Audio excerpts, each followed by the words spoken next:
PGA Show. To my right is Kevin Duffy, one of the most brilliant fitness and movement minds in the golf industry and sports, rotational sports industries.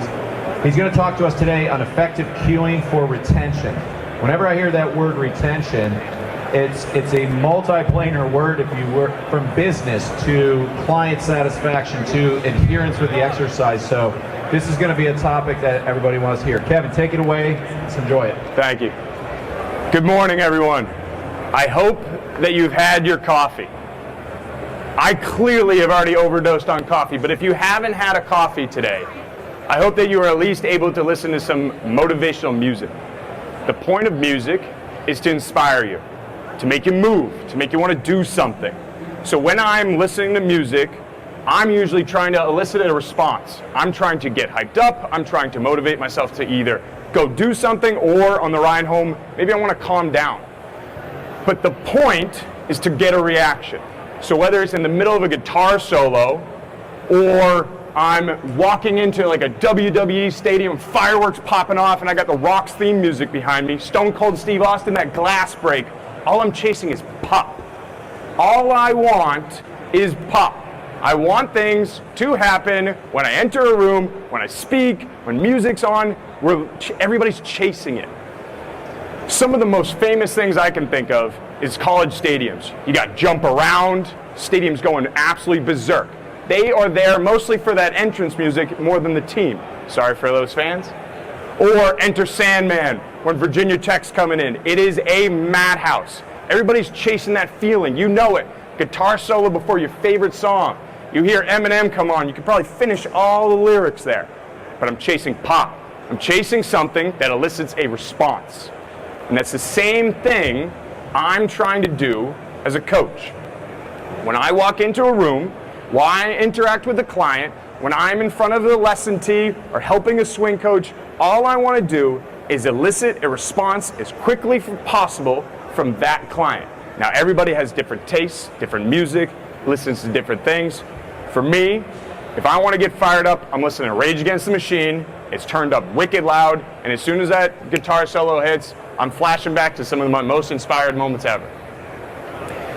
When I'm trying to elicit that response, when I'm trying to grab interest from the crowd and make sure that I'm stealing away from my client's Instagram or TikTok or whatever we're scrolling right now, I am trying to grab it, boom, make a change, boom, and make an adaptation as fast as possible. If you want your swing lesson to last as long as possible, drag it out and not get any response, I'm probably not the guy for you.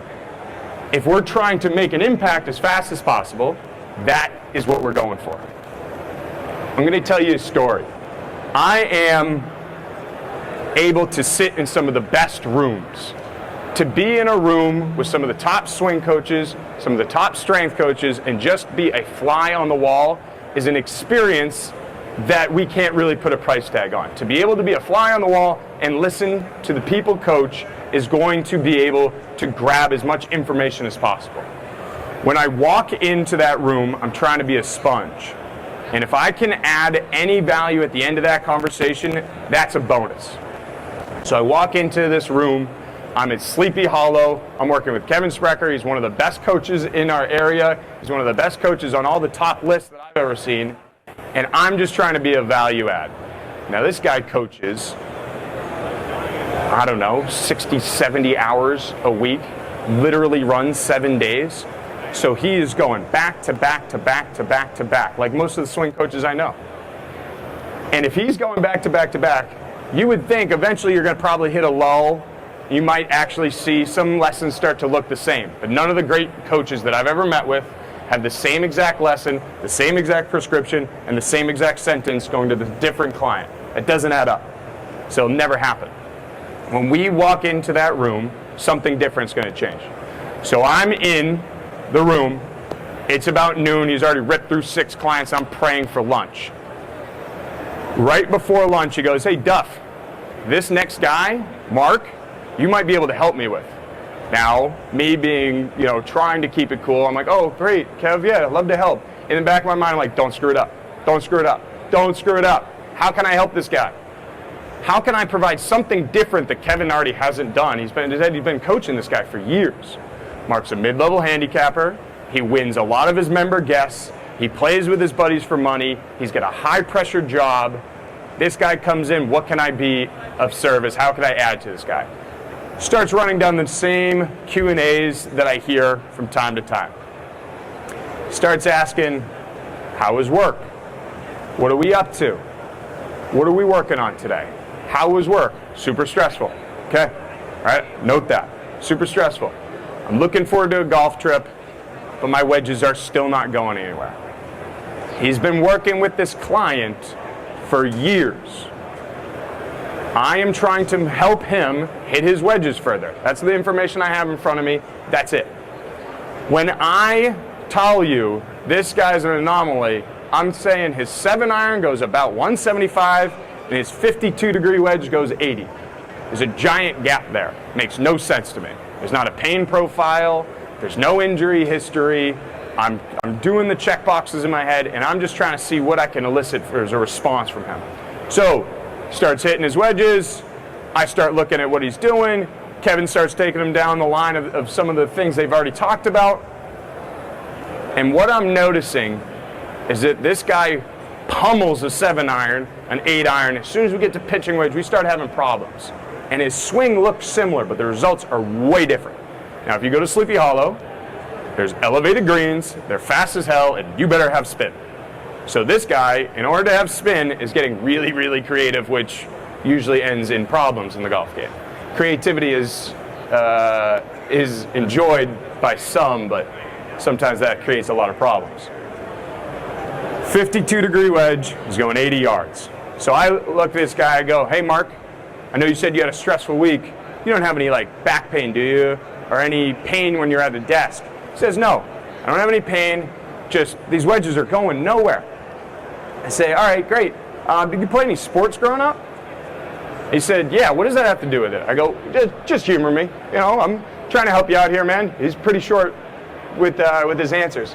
He said, yeah, I played soccer. I said, all right, you played soccer, great. You look pretty warmed up. Do you mind if we try something different? He goes, sure, I'll try anything. I've been working on these stupid wedges for years. Great. So let's pretend we're going to kick a soccer ball. So as a right-handed golfer, his left foot is in front and he has to swing, right? So he's going to pivot and load into his left foot. If I kick a soccer ball, I'm doing the same thing. It's a different action, but it's a similar feel, right? So we are getting him to plant, post, and rotate. Not a wild concept, nothing that Kevin's not already touched on. So I have to find a way to get a different response from this guy. So I have him start kicking stuff. He kicks an impact bag, he feels a post, he finds one of those little training aids, boom, boots it. He starts kicking, then he picks up his wedge again. He takes a couple swings without a ball, and then he hits his first shot, 115 yards. We have not seen that from that man, ever. He has never hit a 52-degree wedge, 115 yards. So what did we change? I went out, I found a different response, a different cueing method to input his information. When I go in and grab that information from him, put it in front of him, we are just changing the way that he's receiving the same information that he's already been given. So if I'm in a lesson and I just hear somebody say, swing more right so you don't slice it. Swing more right so you don't slice it. Over and over and over again, I'm going to lose my mind. Try something different, please. Do not just say the same cue, the same thing, and expect a different response. That's the definition of insanity.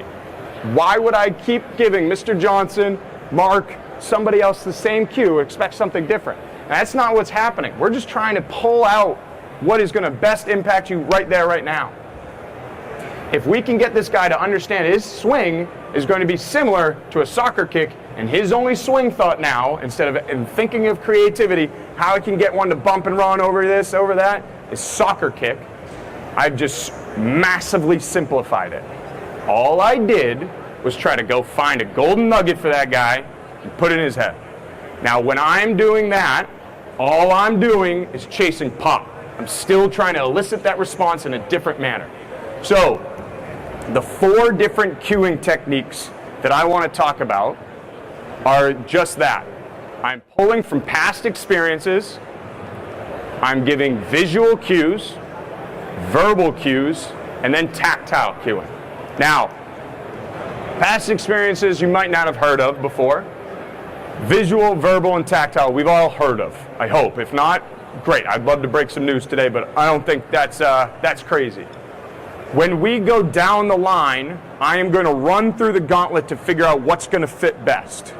What might work best for you might be completely different from works best for the guy who's been doing strength and conditioning for 12 years. What works for you might be completely different for what works with the guy in the green shirt in the back. That's a nice color, sir. I like it. Good call. When we go down the line and I try to pick out what's going to work, I have to find that golden nugget. So, pulling from past experiences is my favorite. Activities of daily living. Every day you get in and out of a car, right? If someone tells me they can't squat, I ask if they have trouble sitting on the toilet. The answer is always no. Guess what? That's a squat. I'm going to pull from everyday experiences. So if I ask you if you need to address the ball, and I say, have you ever had your hands full of stuff and you need to close the car door? If the answer is no, I guess this is going to be very unique, but if the answer was no, I'd be in a lot of trouble, but the answer is always yes. I've had to carry my stuff and I've had to close the car door. I don't know about you, but I have a nice car. I don't want to dent my door. I'm going to use my butt. So I'm going to pull from an example of everyday living, a past experience, and tell them, hey, pretend you got your door, you got stuff in your hands, you got to close the car door. What are you going to do? You're going to push it with your butt. Okay? That's pulling from a past experience. And guess what I just did? I gave my swing coach everything they want to see in a good golfer when they walk in the room. Good posture. Everyone says, let me see you swing. Let me see you set up. What are you evaluating first? How is this guy set up? How's this girl addressing the ball? What are we looking like? Pull from a past experience. If we're having trouble hinging, see if I can get that answer quickly.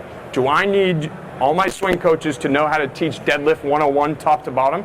No. If I can give you a cue that might pull from a past experience, plug and play right now, boom, we made a change quickly. Great.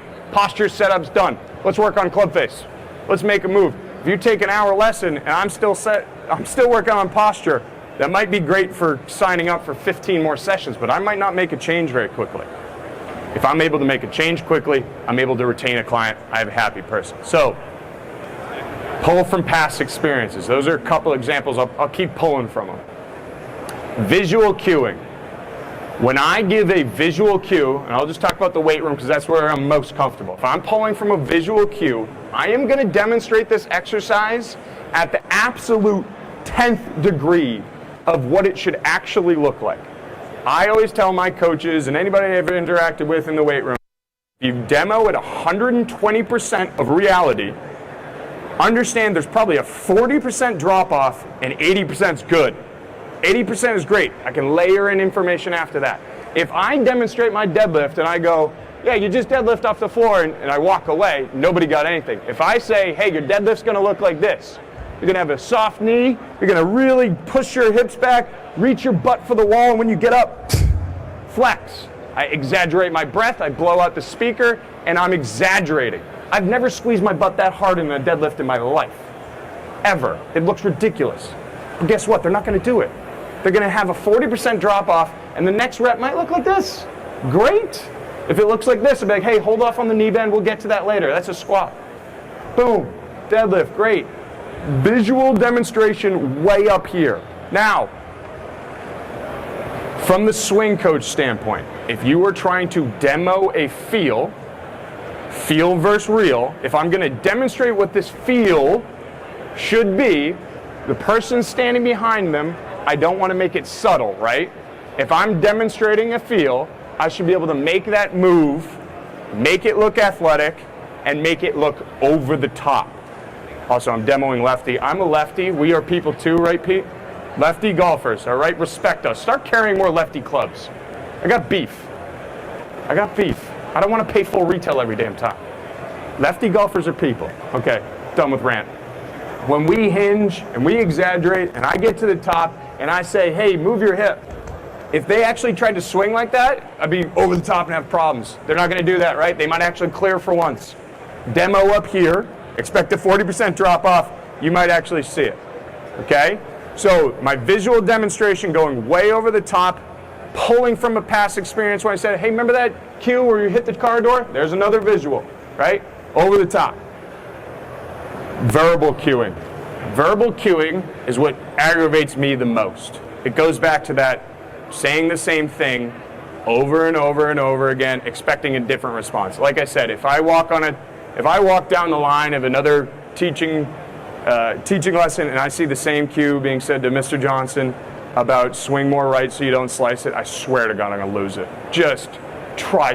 He knows you should swing more right. Maybe, crazy thought, we tell him to hit it to right field.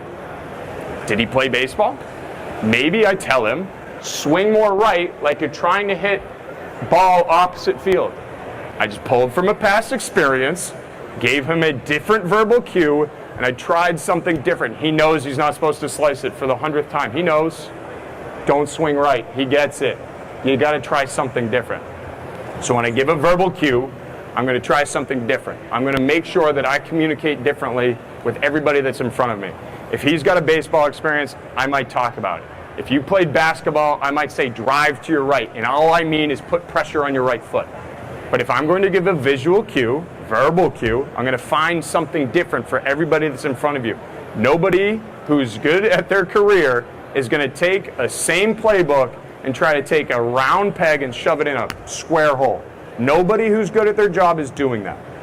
So what I want to understand is I'm pulling from a past experience, I'm giving a verbal cue, I'm giving an audio cue, and I'm going over the top with all of them. Now, tactile cueing is the last one, and for me personally, as a strength and conditioning coach in 2024, it's not the first thing I go to. If you're going to give somebody a hands-on cue, it is 2024, ask first. Don't just grab your client's hips. That's not okay. You're probably going to get in trouble. You might have a short lifespan. They might not like that, or they might really like that and expect it every single time. Take it easy. Take it hands to yourself, dude, all right? Hands to yourself. When you are giving a tactile cue, I don't like to go there first because then they're always going to expect it. If Mr. Johnson's at the top of his swing and you have to go walk over and close his club face every time, that lesson is going to be short-lived. Unless you expect it to go to the top of his backswing, close his club face, and let him swing every single time, have fun with that lesson. He's eventually going to move on because that doesn't work. I go to tactile cues as a later measure. It's not my last course of action, but it is something that is going to be reliant like a training aid. I like training aids. You can't attach it to your club and go play. If I'm going to set the wrist, if I'm going to use a hanger, if I'm going to use a stomp pad to feel pressure change, those are all tools, but eventually they need to go away. So if I'm going to give a tactile cue, I want it to be something they can do on their own, learn quickly, and get rid of the same way something pops right off your club. So continuing with that deadlift theme, if I'm going to give my client a deadlift cue, I'm going to put a tactile feedback on in which I'm not putting my hands on her hips and pulling backwards. That's not good. Don't teach them how to hinge. When I put the band here, there's my feedback. That's your hinge. If I walk up to anybody in any teaching bay and all I did is provide that swing coach with an athlete who has more space to move, I've never seen it get worse, ever. I have never seen somebody who's in better address come up with a worse golf swing. I'm pretty sure TPI patented that one. I won't get in trouble for saying it. They put me up here. When we hinge, do it with my feedback. Or maybe you're too rounded. Put something on your back. Great. Now, if I have them need that every single time they cue it, I got to go somewhere else, right? I eventually need to load that guy. He can't just walk around with a pole on his back doing a perfect hip hinge, even though it would make me as a strength and conditioning coach really aesthetically pleased. Oh, look at that spine angle. Yeah, he's got to move. If I can pull from a past experience, so these are the four. Past experience, do it. It's usually your fastest route to success. If I can use a visual cue that they haven't used before, haven't seen, that's over the top, that's what I would be shooting for. If I'm going to give a verbal cue, I like to pull from an internal or an external cueing. So if I'm going internal, that's me saying, move your leg left. Great. If I say kick the wall, it's always more effective. If I say heel backwards towards the wall, there's an internal and an external and a large obvious feedback. Left heel towards wall. Sometimes you see right heel go. That's funny. They don't know their rights from left. I get it. I get a kick out of it. Know your other right. Still a dad joke. I love it. When we are giving all those cues and we're trying to elicit a response, all I'm doing is trying to find that nugget. What is going to be that soccer cue for you? Or what's going to help you learn to actually hinge and use your hamstrings instead of your low back over and over and over again? What's going to help the people that are walking by the stage learn that I'm talking about stuff that could help them? No, that's all right. Sir, where'd you get that coffee? Thank you. I'll need it after this. When we learn a visual, a verbal, an outside cue, and we start to put them in together, that's where I'm going to pull out the nugget. And the reason I really harp on this, and I don't start with this because it's a little depressing, is that if I am the best coach in the world, I can talk the biomechanics of the swing, I could talk ground force reactions till the cows come home, I can think of all the sexy buzzwords to say, and I can really, really expand on the swing, but I'm a terrible communicator. You're the most frustrated, smartest, broke coach I know. If you are the wisest man in the room who can't give out knowledge, you're in trouble. If a coach with average level skills and excellent communication steps next to you in either the town over or the bay over, that guy's filled because he can find out what helps each person work.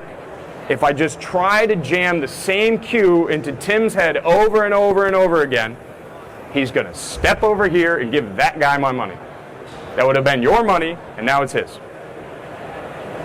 I try not to go there too quickly because it's a little depressing because we all know that guy. He's brilliant. I don't know why he's not busy enough. Can't communicate. If you can't communicate, that's when you put yourself into trouble. If you are trying to find pop, you're trying to find elicit a response every time somebody's in front of you and gather the most out of them and grab that information, the conversation that you're having isn't simply, how are you doing today? What I'm really hearing, how'd you sleep? What did you eat? Did you drink a whole bottle of Jack Daniels last night and now your back's hurt because you slept weird on the couch, Mike? Yes. Slept weird on the couch. Is today a good day for Mike to deadlift? Probably not. I should probably give him some warm-ups. When I'm going over different stuff, I'm asking a question, not so I'm just like, hey, how was breakfast this morning? I don't really, really care. I do care that you had some breakfast because we're about to do some hard work and it's going to be easier for you to retain if you ate food. But if I don't ask those questions, I don't lead you there, how am I going to know? Just ask. You could simply say, hey, how do you learn best? Verbal cueing. Awesome. Boom. Skip. Go straight there. Boom. Fast forward all the steps. Just ask sometimes. It might be that easy. But if I'm not going to find that response, elicit the information, pull it out of that client, it's going to be hard to grab if I'm just trying to jam them into the same spot. Go find some pop. Find some golden nuggets. Get something to inspire somebody.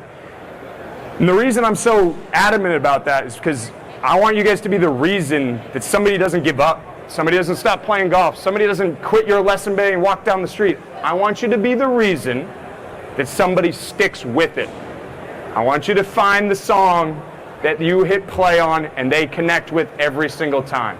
I want you to be the guitar solo. I want you to find the cue that makes them, oh, I remember that one. Boom. I want you to get that response as fast as humanly possible. Thank you guys. That's all I got today.